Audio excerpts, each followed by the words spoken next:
जल्दी से मालदार हो जाने की हवस किसे नहीं रहती।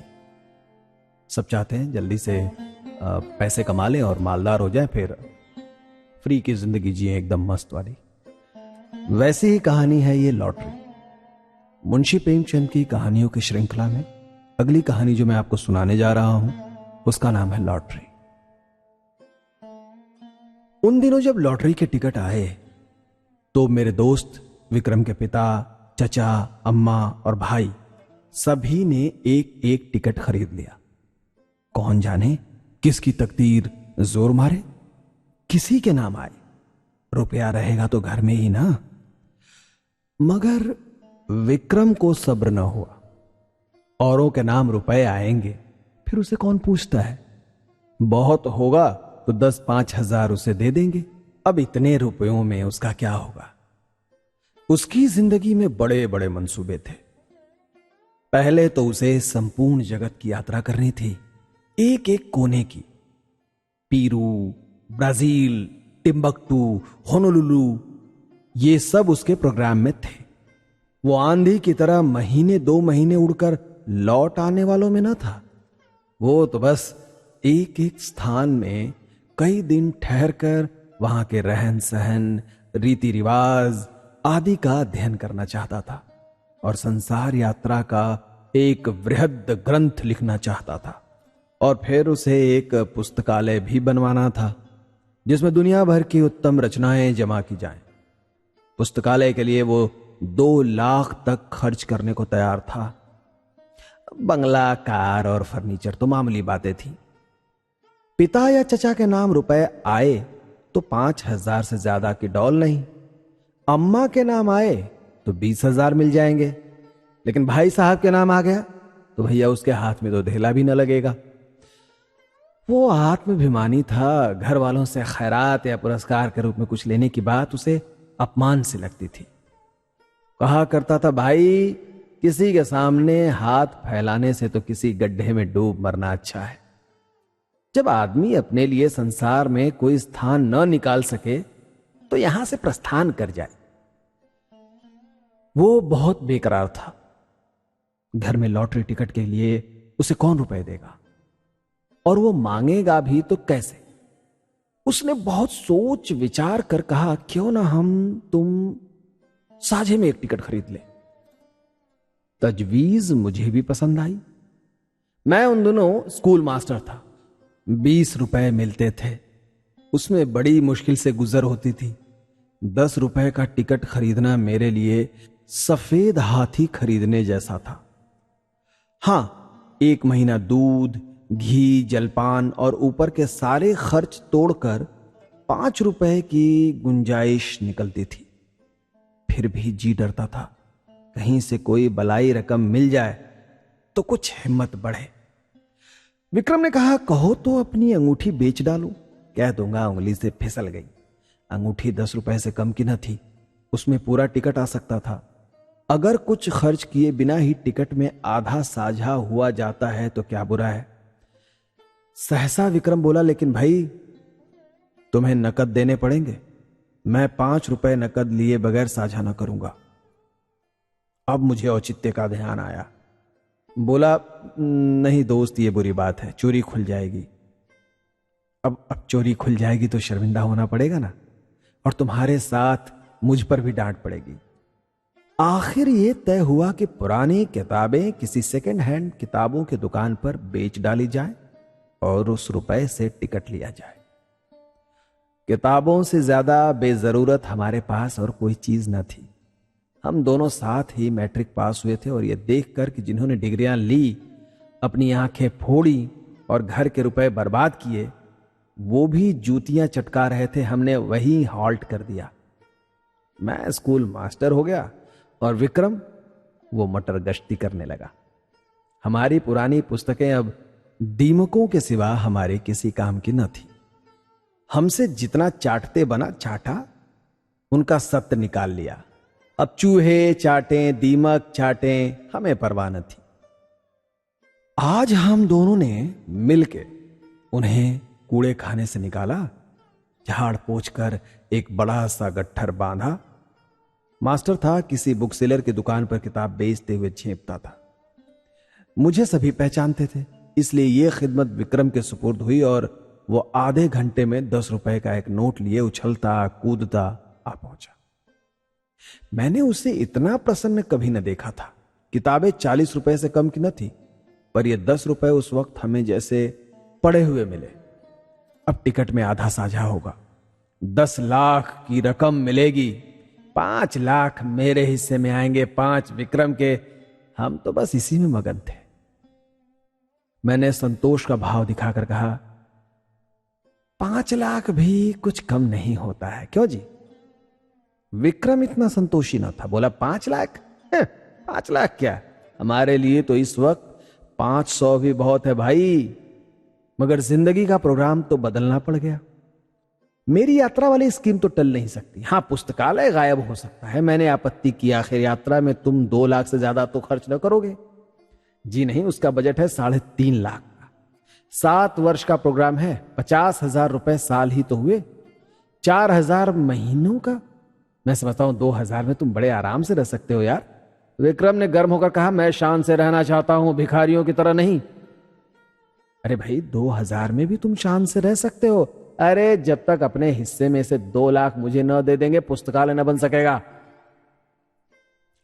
कोई जरूरी नहीं कि तुम्हारा पुस्तकालय शहर में बेजोड़ हो, मैं तो बेजोड़ ही बनवाऊंगा। अब बोलो, इसका तुम्हें इख्तियार है, लेकिन मेरे रुपए में से तुम्हें कुछ न मिल सकेगा।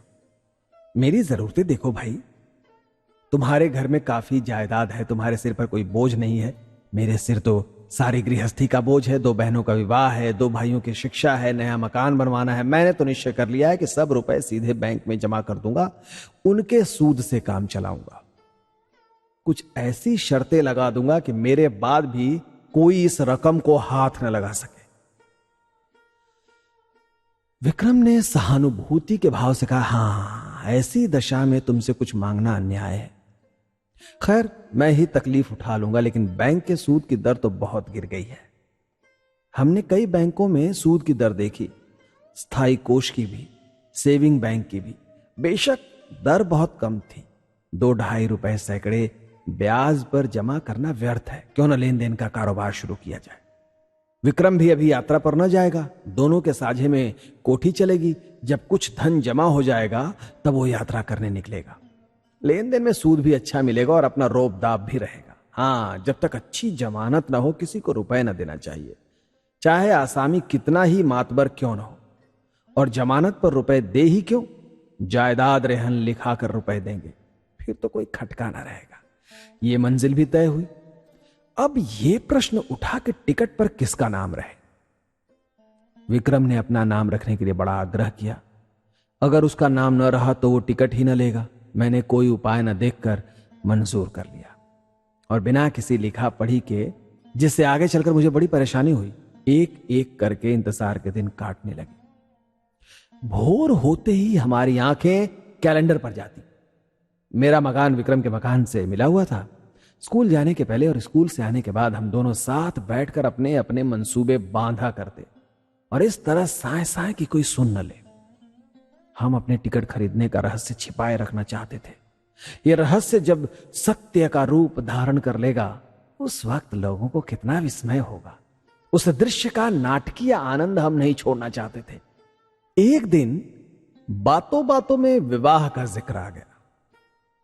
विक्रम ने दार्शनिक गंभीरता से कहा, भाई, शादी वादी का जंजाल तो मैं नहीं पालना चाहता। व्यर्थ की चिंता और हाय हाय पत्नी की नाज बरादरी में ही बहुत से रुपए उड़ जाएंगे। मैंने इसका विरोध किया। हां, ये तो ठीक है, लेकिन जब तक जीवन के साथ सुख दुख का कोई साथी ना हो, जीवन का आनंद ही क्या है। नहीं देखो, मैं तो विवाहित जीवन से इतना विरक्त नहीं हूं। हां, साथी ऐसा चाहता हूं जो अंत तक साथ रहे, और ऐसा साथी पत्नी के सिवा दूसरा नहीं हो सकता। विक्रम जरूरत से ज्यादा तुनक मिजाजी था। बोला, खैर, अपना अपना दृष्टिकोण है भाई साहब। आपको बीवी मुबारक और कुत्तों की तरह उसके पीछे पीछे चलना भी मुबारक। और हां, बच्चे को संसार की सबसे बड़ी विभूति और ईश्वर की सबसे बड़ी दया समझना भी मुबारक। बंदा तो आजाद रहेगा, अपने मजे से चाहा और जब चाहा उड़ गए, जब चाहा घर आ गए। ये नहीं कि हर वक्त एक चौकीदार उसके सिर पर सवार हो। जरा सी देर हुई घर आने में और फौरन जवाब तलब शुरू। कहां थे अब तक? अरे भाई, आप कहीं बाहर निकले और फौरन सवाल हुआ कहां जाते हो? अच्छा लगता है क्या? और जो कहीं दुर्भाग्य से पत्नी जी भी साथ आ गई, तब तो डूब मरने के सिवा आपके पास कोई रास्ता ही नहीं रहता। ना भैया, मुझे आपसे जरा भी सहानुभूति नहीं है। बच्चे को जरा सा जुकाम हुआ और आप बेतहाशा दौड़ चले जा रहे हैं होम्योपैथिक डॉक्टर के पास। जरा उम्र खिसकी और लौंडे मनाने लगे कि कब आप प्रस्थान करें और वो गुलछर्रे उड़ाए। अरे भाई साहब, इसे जिंदगी कहते हैं? मौका मिले तो आपको जहर खिला दिए और मशहूर कर दिया कि आपको कलरा हो गया था। अरे भैया, ना ना ना, मैं इस जंजाल में नहीं पड़ूंगा। कुंती आ गई। वो विक्रम की छोटी बहन थी, कोई 11 साल की होगी। छठे में पढ़ती थी और बराबर फेल होती थी। बड़ी चिबल्ली, बड़ी शौक। इतने धमाके से द्वार खोला कि हम दोनों चौक पर उठ खड़े हुए। विक्रम ने बिगड़ कर कहा, तू बड़ी शैतान है कुंती, किसने तुझे बुलाया था यहां पर? कुंती ने खुफिया पुलिस की तरह कमरे में नजर दौड़ाकर कहा, तुम लोग हरदम यहां किवाड़ बंद किए बैठे क्या बातें किया करते हो? जब देखो यहीं बैठे हो, न कहीं घूमने जाते हो, न तमाशा देखने। कोई जादू मंत्र जगा रहे हो क्या इन दिनों? विक्रम ने उसकी गर्दन पकड़कर हिलाते हुए कहा, हां, एक मंत्र जगा रहा हूं जिसमें तुझे ऐसा दूल्हा मिले जो रोज गिनकर 5000 हंटर जमाए सड़ासड़। कुंती उसकी पीठ पर बैठकर बोली, मैं ऐसे दूल्हे से ब्याह करूंगी जो मेरे सामने खड़ा पूंछ हिलाता रहेगा। मैं मिठाई के दाने फेंकूंगी और वो चाटेगा। जरा भी ची चपड़ की तो कान गरम कर दूंगी। अम्मा को लॉटरी के रुपए मिलेंगे तो 50,000 रुपए वो मुझे देने वाली है, बस चैन करूंगी। मैं दोनों वक्त ठाकुर जी से अम्मा के लिए प्रार्थना करती हूं। अम्मा कहती है, कुंवारी लड़कियों की दुआ कभी निष्फल नहीं होती। मेरा मन तो कहता है अम्मा को जरूर रुपए मिलेंगे। मुझे याद आया, एक बार मैं अपने ननिहाल देहात में गया था तो सूखा पड़ा हुआ था। भादों का महीना आ गया था मगर पानी की बूंद नहीं। सब लोगों ने चंदा करके गांव की सब कुंवारी लड़कियों की दावत की थी और उसके तीसरे ही दिन मूसलाधार वर्षा हुई थी। अवश्य ही कुंवारियों की दुआ में असर होता है। मैंने विक्रम को अर्थपूर्ण आंखों से देखा। विक्रम ने मुझे देखा। आंखों ही आंखों में हमने सलाह कर ली और निश्चय भी कर लिया। विक्रम ने कुंती से कहा, अच्छा सुन, तुझसे एक बात कहें, किसी से कहेगी तो नहीं? नहीं, तू तो बड़ी अच्छी लड़की है, किसी से ना कहेगी। मैं अब की तुझे खूब पढ़ाऊंगा और पास करा दूंगा। बात यह है कि हम दोनों ने भी लॉटरी का टिकट खरीदा है, हैं? समझ रही है ना? तो हम लोगों के लिए भी ईश्वर से प्रार्थना किया कर। अगर हमें रुपए मिले तो तेरे लिए अच्छे अच्छे गहने बनवा देंगे। सच्ची? कुंती को विश्वास ना आया। हमने कस्में खाई, वो नखरे करने लगी। जब हमने उसे सिर से पांव तक सोने और हीरे से मढ़ देने की प्रतिज्ञा की, तब वो हमारे लिए दुआ करने पर राजी हुई। लेकिन उसके पेट में मनो मिठाइयां पच सकती थीं, पर जरा सी बात न पच सकी। सीधे अंदर भागी और एक क्षण में सारे घर में वो खबर फैल गई। अब जिसे देखिए विक्रम को डांट रहा है, अम्मा भी, चचा भी, पिता भी। केवल विक्रम की शुभकामना से या और किसी भाव से कौन जाने, लेकिन कौन जाने बैठे बैठे तुम्हें हिमाकत ही सूझती है। रुपए लेकर पानी में फेंक दिए। घर में इतने आदमियों ने तो टिकट लिया ही था, तुम्हें लेने की क्या जरूरत थी? क्या तुम्हें उससे कुछ न मिलते? और तुम भी मास्टर साहब बिल्कुल घोंघा हो, हैं? लड़के को अच्छी बातें क्या सिखाओगे, उसे और चौपट किए डालते हो। विक्रम तो लाडला बेटा था, उसे और क्या कहते। कहीं रूठ कर 1-2 जून खाना न खाए तो आफत ही आ जाए। मुझ पर सारा गुस्सा उतारा गया। इसकी सोहबत में लड़का बिगड़ जाता है। पर उपदेश कुशल बहु तेरे वाली कहावत मेरी आंखों के सामने थी। मुझे अपने बचपन की एक घटना याद आई। होली का दिन था। शराब की एक बोतल मंगवाई गई थी। मेरे मामू साहब उन दिनों आए हुए थे। मैंने चुपके से कोठरी में जाकर गिलास में एक घूंट शराब डाली और पी गया। अभी गला जल ही रहा था, आंखें लाल ही थी कि मामू साहब कोठरी में आ गए और मुझे मानो सेंध में गिरफ्तार कर लिया और इतना बिगड़े कि मेरा कलेजा सूखकर छुहारा हो गया। अम्मा ने भी डांटा, पिताजी ने भी डांटा। मुझे आंसुओं से उनकी क्रोधाग्नि शांत करनी पड़ी और दोपहर ही को मामू साहब नशे में पागल होकर गाने लगे। फिर रोए, फिर अम्मा को गालियां दी, दादा के मना करने पर भी मारने दौड़े और आखिर में कै करके जमीन पर बेसुध पड़े नजर आए। विक्रम के पिता बड़े ठाकुर साहब और ताऊ छोटे ठाकुर साहब दोनों जड़वादी थे, पूजा पाठ की हंसी उड़ाने वाले, पूरे नास्तिक। मगर अब दोनों बड़े निष्ठावान और ईश्वर भक्त हो गए थे। बड़े ठाकुर साहब प्रातः काल गंगा स्नान करने जाते और मंदिरों के चक्कर लगाते हुए दोपहर को सारी देह में चंदन लपेट के घर लौटते। छोटे ठाकुर साहब घर पर ही गर्म पानी से स्नान करते और गठिया से ग्रस्त होने पर भी राम नाम लिखना शुरू कर देते। धूप निकल आने पर पार्क की ओर निकल जाते और चींटियों को आटा खिलाते। शाम होते ही दोनों भाई अपने ठाकुर द्वारे में जा बैठते और आधी रात तक भागवत की कथा तन्मय होकर सुनते। विक्रम के बड़े भाई प्रकाश को भी साधु महात्माओं पर अधिक विश्वास नहीं था। वो मठों और साधुओं के अखाड़ों तथा कुटियों की खाक छानते और माता जी को तो भोर से ही आधी रात तक स्नान, पूजा और व्रत के सिवा दूसरा काम न था। इस उम्र में भी उन्हें श्रृंगार का शौक था, पर आजकल पूरी तपस्विनी बनी हुई थी।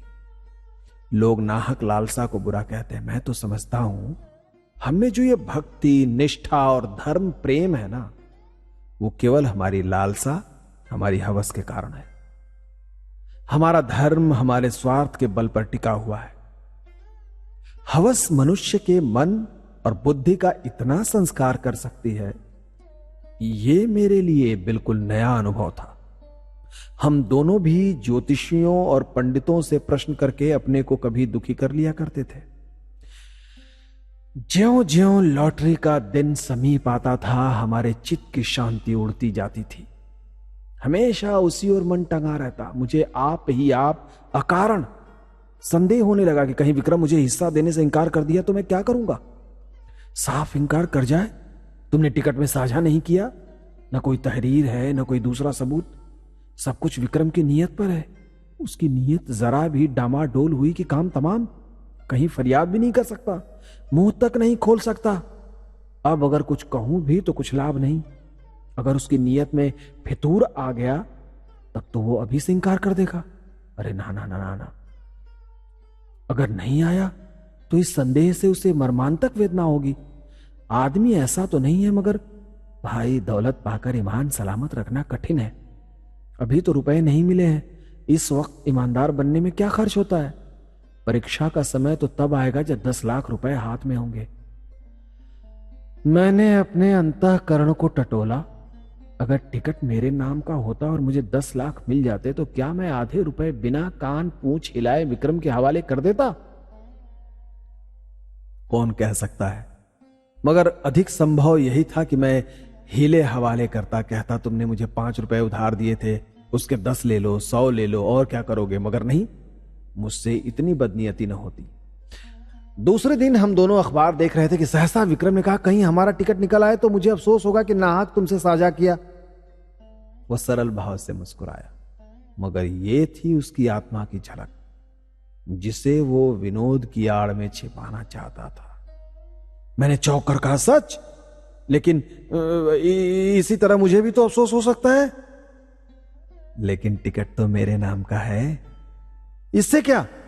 अच्छा, मान लो मैं तुमसे साझा करने से इंकार कर जाऊं तो? मेरा खून सर्द हो गया, आंखों के सामने अंधेरा छा गया। देखो मैं तुम्हें इतना बदनीयत नहीं समझता था, मगर बहुत संभव है कि 5 लाख। सोचो, दिमाग चकरा जाता है दोस्त। तो भाई अभी से कुशल है, लिखा पढ़ी कर लो, यह संशय नहीं रहना चाहिए। क्यों? विक्रम ने हंसकर कहा, तुम बड़े शक्की हो यार, मैं तो तुम्हारी परीक्षा ले रहा था। हाँ, भला ऐसा कहीं हो सकता है? 5 लाख क्या 5 करोड़ भी हो ना, तब भी ईश्वर चाहेगा तो नियत में खलल ना आने दूंगा। किंतु मुझे उसके इस आश्वासन पर बिल्कुल विश्वास ना आया। मन में एक संशय बैठ गया। मैंने कहा, देखो ये तो मैं जानता हूं तुम्हारी नियत कभी विचलित नहीं हो सकती, लेकिन लिखा पढ़ी कर लेने में क्या हर्ज है। उसने कहा, फजूल है यार। मैंने कहा, फजूल ही सही। तो उसने कहा, तो पक्के कागज पर लिखना पड़ेगा। 10 लाख की कोर्ट फीस ही 7,500 हो जाएगी। किस भ्रम में हैं आप? मैंने सोचा, बला से सादी लिखा पढ़ी के बल पर कोई कानूनी कार्रवाई न कर सकूंगा, पर इन्हें लज्जित करने का, इन्हें जलील करने का, इन्हें सबके सामने बेईमान सिद्ध करने का अवसर तो मेरे हाथ आएगा। और दुनिया में बदनामी का भय तो सबको होता है, अपमान का भय कानून के भय से किसी तरह कम क्रियाशील नहीं होता। बोला, मुझे सादे कागज पर ही विश्वास आ जाएगा। विक्रम ने लापरवाही से कहा, जिस कागज का कोई कानूनी महत्व नहीं, उसे लिखकर क्या समय नष्ट करें। मुझे तो निश्चय हो गया कि विक्रम की नीयत में अभी से फितूर आ गया है, नहीं तो सादा कागज लिखने में उसे क्या बाधा हो सकती है। बिगड़ कर कहा, तुम्हारी नीयत अभी से खराब हो रही है विक्रम। उसने निर्लज्जता से कहा, तो क्या तुम साबित करना चाहते हो कि ऐसी दशा में तुम्हारी नीयत न बदलती? मैंने कहा, मेरी नीयत इतनी कमजोर नहीं है। अरे रहने भी दो, बड़ी नीयत वाले हो, अच्छे अच्छे को देखा है। देखो, तुम्हें इसी वक्त लेखाबद्ध होना पड़ेगा, मुझे तुम्हारे ऊपर विश्वास नहीं रहा। अगर तुम्हें मेरे ऊपर विश्वास नहीं है तो मैं भी नहीं लिखूंगा। अरे तो क्या तुम समझते हो तुम मेरे रुपए हजम कर जाओगे? उसने कहा, किसके रुपए, कैसे रुपए? देखो विक्रम, मैं कह देता हूं, हमारी दोस्ती का ही अंत हो जाएगा, बल्कि इससे कहीं भयंकर परिणाम होगा। हिंसा की एक ज्वाला सी मेरे अंदर दहक उठी। सहसा दीवान खाने में झड़प की आवाज सुनकर मेरा ध्यान उधर चला गया। यहां दोनों ठाकुर बैठा करते थे। उनमें ऐसी मैत्री थी जो आदर्श भाइयों में हो सकती है। राम और लक्ष्मण में भी इतना ही रहा होगा। झड़प की तो बात ही क्या, मैंने उनमें कभी विवाद होते न सुना था। बड़े ठाकुर जो कह दे वो छोटे ठाकुर के लिए कानून। छोटे ठाकुर की इच्छा देखकर ही बड़े ठाकुर कोई बात कहते थे। हम दोनों को आश्चर्य हुआ। दीवान खाने के द्वार पर जाकर खड़े होकर देखा, दोनों भाई अपनी अपनी कुर्सियों से उठ खड़े हो गए थे और एक एक कदम आगे भी बढ़ाए थे। आंखें लाल, मुख विकृत, त्योरियां चढ़ी हुई, मुट्ठियां बधी हुई, मालूम होता था बस हाथापाई हुई ही चाहती है। छोटा ठाकुर ने हमें देखकर पीछे हटते हुए कहा, सम्मिलित परिवार में जो कुछ और भी है, कहीं से भी किसी के नाम भी आए, वो सबका है बराबर। बड़े ठाकुर ने विक्रम को देखकर एक कदम और आगे बढ़ाया। हरगिज नहीं, अगर मैं कोई जुर्म करूं तो मैं पकड़ा जाऊंगा। सम्मिलित परिवार नहीं, मुझे सजा मिलेगी, सम्मिलित परिवार को नहीं। यह वैयक्तिक प्रश्न है, इसका फैसला अदालत से होगा। शौक से अदालत जाइए। अगर मेरे लड़के, मेरी बीवी या मेरे नाम से लॉटरी निकली तो आपका उससे कोई संबंध न होगा। उसी तरह जैसे आपके नाम की लॉटरी निकले तो मुझसे, मेरी बीवी से या मेरे लड़के से उसका कोई संबंध न होगा। अगर मैं जानता कि आपकी ऐसी नीयत है तो मैं भी बीवी बच्चों के नाम से टिकट ले सकता था। हाँ, तो ये आपकी गलती है। अरे मुझे इसलिए विश्वास था कि आप मेरे भाई हैं। ये जुआ है, आपको समझ लेना चाहिए था। जुए की हार जीत का खानदान पर कोई असर नहीं पड़ सकता। अगर आप कल को 10-5 हजार रेस में हार जाएं तो खानदान उसका जिम्मेदार ना होगा, मगर भाई का हक दबाकर आप सुखी नहीं रह सकते। आप न ब्रह्मा है, न ईश्वर, न कोई महात्मा। विक्रम की माता ने सुना कि दोनों भाइयों में ठनी हुई है और मल्ल युद्ध हुआ चाहता है, तो दौड़ी हुई बाहर आई और दोनों को समझाने लगी। छोटे ठाकुर ने बिगड़ कर कहा, आप मुझे क्या समझाती हैं? उन्हें समझाइए जो 4-4 टिकट लिए बैठे हैं। मेरे पास क्या है, एक टिकट है, उसका क्या भरोसा। मेरी अपेक्षा जिन्हें रुपए मिलने का चौगुना चांस है, उनकी नीयत बिगड़ जाए तो लज्जा और दुख की बात है। ठाकुराइन ने देवर को दिलासा देते हुए कहा, अच्छा, मेरे रुपए में से आधे तुम्हारे, अब तो खुश हो। बड़े ठाकुर ने बीवी की जबान पकड़ी, क्यों आधे ले लेगा हैं? मैं एक ढेला भी न दूंगा। हम मुरव्वत और सहृदयता से काम लें, फिर भी उन्हें 5वें हिस्से से ज्यादा किसी तरह न मिलेगा। आधे का दावा किस नियम से हो सकता है? न बौद्धिक, न धार्मिक, न नैतिक। छोटे ठाकुर ने खिसिया कर कहा, सारी दुनिया का कानून आप ही तो जानते हैं, बड़े आए। जानते ही हैं बाबा, 30 साल तक वकालत नहीं की है क्या? ये वकालत निकल जाएगी जब सामने कलकत्ते का बैरिस्टर खड़ा कर दूंगा आपके। समझ नहीं रहे हैं आप मेरी बात को? बैरिस्टर की ऐसी की तैसी, चाहे वो कलकत्ते का हो या लंदन का। देखिए मैं आधा लूंगा, उसी तरह जैसे घर की जायदाद में मेरा आधा है। इतने में विक्रम के बड़े भाई साहब सिर और हाथ में पट्टी बांधे लंगड़ाते हुए, कपड़ों पर ताजा खून के दाग लगाए, प्रसन्न मुख आकर एक आराम कुर्सी पर गिर पड़े। बड़े ठाकुर ने घबरा कर पूछा, ये तुम्हारी हालत कैसे हो गई जी? ये चोट कैसे लगी? किसी से मारपीट तो नहीं हो गई? प्रकाश ने कुर्सी पर लेटकर एक बार कराहा, फिर मुस्कुराकर बोले, जी कोई बात नहीं, ऐसी कुछ बहुत चोट नहीं लगी है। अरे कैसे कहते हो कि चोट नहीं लगी है? सारा हाथ और सिर सूज गया है, कपड़े खून से तर हो गए हैं, मामला क्या है? कोई मोटर दुर्घटना तो नहीं हो गई? बहुत मामूली चोट है साहब, 2-4 दिन में अच्छी हो जाएगी, घबराने की कोई बात नहीं है। प्रकाश के मुख पर आशापूर्ण शांत मुस्कान थी। क्रोध, लज्जा या प्रतिशोध की कोई भावना नजर ही नहीं आती थी। बड़े ठाकुर ने व्यग्र होकर पूछा, लेकिन हुआ क्या है? ये क्यों नहीं बतलाते? किसी से मारपीट हुई है तो थाने जाकर रपट करवा दूं? प्रकाश ने हल्के मन से कहा, मारपीट किसी से नहीं हुई है साहब। बात यह है कि मैं जरा झक्कड़ बाबा के पास चला गया था। अब आप तो जानते हैं वो आदमियों की सूरत से भगाते हैं और पत्थर ढेला मारते हैं। जो डर कर भागा वो भाग गया, जो पत्थर की चोट खाकर भी उनके पीछे लगा रहा वो पारस हो गया। वो यही परीक्षा लेते हैं। आज मैं वहां पहुंचा तो कोई 50 आदमी जमा थे। कोई मिठाई लिए, कोई बहुमूल्य भेंट लिए, कोई कपड़ों के थाल लिए। झक्कड़ बाबा ध्यानावस्था में बैठे हुए थे। यकायक उनकी आंखें खुली और ये जनसमूह देखा तो कई पत्थर चुनकर उनके पीछे दौड़े। फिर क्या था, भगदड़ मच गई। लोग गिरते पड़ते भागे, हुर्रे हो गए। एक भी न टिका। अकेला मैं घंटे घर की तरफ वहीं डटा रहा। बस उन्होंने पत्थर चला ही तो दिया। पहला निशाना सिर पे लगा। उनका निशाना अचूक पड़ता है। खोपड़ी भन्ना गई, खून की धारा बह चली, लेकिन मैं हिला नहीं। फिर बाबा जी ने दूसरा पत्थर फेंका, वो हाथ में लगा।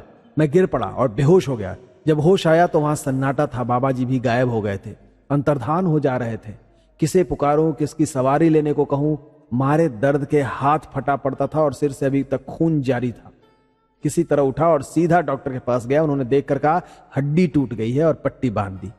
गर्म पानी से सेकने को कहा है। शाम को फिर आएंगे, मगर चोट लगी तो लगी, अब लॉटरी मेरे नाम की ही आएगी। यह निश्चय है। ऐसा कभी हुआ ही नहीं कि झक्कड़ बाबा की मार खाकर कोई नामुराद रह गया हो। मैं तो सबसे पहले बाबा की कुटी बनवा दूंगा। बड़े ठाकुर साहब के मुख पर संतोष की झलक दिखाई दी। फौरन पलंग बिछ गया।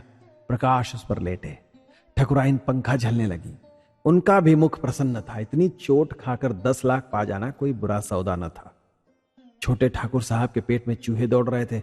जो ही बड़े ठाकुर भोजन करने गए और ठकुराइन भी प्रकाश के लिए भोजन का प्रबंध करने गई, त्यों ही छोटे ठाकुर ने प्रकाश से पूछा, क्या बहुत जोर से पत्थर मारते हैं? जोर से तो क्या मारते होंगे, है ना? प्रकाश ने उनका आशय समझकर कहा, अरे साहब, पत्थर नहीं मारते, बमगोले फेंकते हैं। देव सा तो डील डॉल है और बलवान इतने हैं कि एक घुसे में शेरों का काम तमाम कर देते हैं। कोई ऐसा वैसा आदमी हो तो एक ही पत्थर में टें बोल जाए। कितने तो मर गए, मगर आज तक झक्कड़ बाबा पर मुकदमा नहीं चला। और 2-4 पत्थर मारकर ही नहीं रह जाते। जब तक आप गिर न पड़े और बेहोश न हो जाए, वो मारते ही जाएंगे। मगर रहस्य यही है कि आप जितनी ज्यादा चोटें खाएंगे उतने ही अपने उद्देश्य के निकट पहुंचेंगे। प्रकाश ने ऐसा रोए खड़ा कर देने वाला चित्र खींचा कि छोटे ठाकुर साहब थर्रा उठे। पत्थर खाने की हिम्मत न पड़ी। आखिर भाग्य के निपटारे का दिन आया। जुलाई की 20वीं तारीख, कत्ल की रात।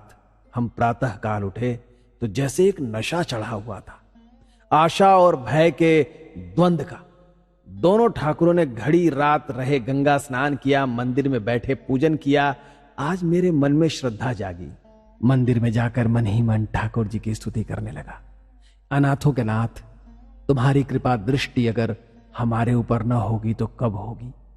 तुम्हें क्या मालूम नहीं, हमसे ज्यादा तुम्हारी दया कौन डिजर्व करता है। विक्रम सूट बूट पहने मंदिर के द्वार पर आया। मुझे इशारे से बुलाकर इतना कहा, मैं डाक खाने जाता हूं, और हवा हो गया।